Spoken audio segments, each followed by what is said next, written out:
দৈনিক দেশ প্রতিদিন পত্রিকার প্রতিষ্ঠাতা বার্ষিকী উদযাপন। মুক্তিযুদ্ধের চেতনা টিভি মানিকগঞ্জ জেলা প্রতিনিধি।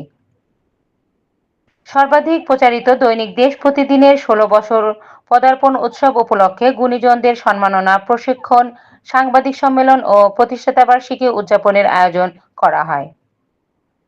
১৭ ফেব্রুয়ারি ২০২৬ মঙ্গলবার সকাল ৯টায় মানিকগঞ্জ বেতিলা জমিদার বাড়ি প্রাঙ্গণে দৈনিক দেশ প্রতিদিন ও ডিডিপি টেলিভিশন পরিবার, নতুন বাংলাদেশ প্রেস ক্লাব লিমিটেড ও সকল কর্মরত সাংবাদিক বৃন্দের আয়োজনে অনুষ্ঠিত হয় মিলন মেলা। এ উপলক্ষে অনুষ্ঠান প্রধান অতিথি হিসেবে উপস্থিত ছিলেন আকিবুল খান, প্রধান উপদেষ্টা দৈনিক দেশ প্রতিদিন ও ডিডিপি টেলিভিশন। উদ্বোধক হিসেবে উপস্থিত ছিলেন মোহাম্মদ আলাউদ্দিন রায়হান, স্বত্বাধিকারী সম্পাদক ও প্রকাশক দৈনিক দেশ প্রতিদিন ও ডিডিপি টেলিভিশন।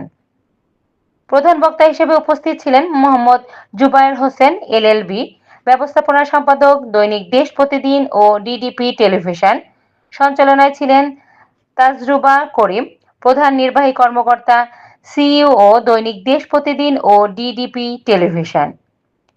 অনুষ্ঠানে আরো উপস্থিত ছিলেন সাংবাদিক বীর মুক্তিযোদ্ধা মোহাম্মদ আজহার হোসেন, সাংবাদিক মির্জা তানজিনা ইয়াসমিন, সাংবাদিক মোহাম্মদ মজিবুর রহমান, মানিকগঞ্জ জেলা মুক্তিযোদ্ধা সন্তান কমান্ডার আহ্বায়ক বীর পুত্র আব্দুল কাদের, বাংলাদেশ প্রেস ক্লাব মানিকগঞ্জ জেলা শাখার সভাপতি মোহাম্মদ হারুনুর রশিদ সহ সাধারণ সম্পাদক বজলুর রহমান, সাংগঠনিক সম্পাদক মোহাম্মদ সুমন, দপ্তর সম্পাদক মোহাম্মদ জাকির হোসেন, মোহাম্মদ রাকিবুল ইসলাম, মোহাম্মদ সাইফুল ইসলাম, মোহাম্মদ সুমন, দেশ প্রতিদিন, মোহাম্মদ জাহাঙ্গীর, মোহাম্মদ রবিন সহ বিভিন্ন জেলা হইতে সাংবাদিক বৃন্দ প্রতিষ্ঠাতা বার্ষিকী উদযাপন অনুষ্ঠান উপস্থিত ছিলেন।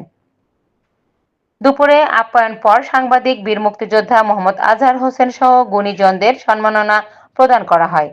পরে উপস্থিত সকলের মধ্যে লটারির পুরস্কার বিতরণী করা হয়। অনুষ্ঠান শেষে দেশের জন্য এবং সকলের জন্য দীর্ঘায়ু কামনা করে দোয়া মোনাজাত করা হয়।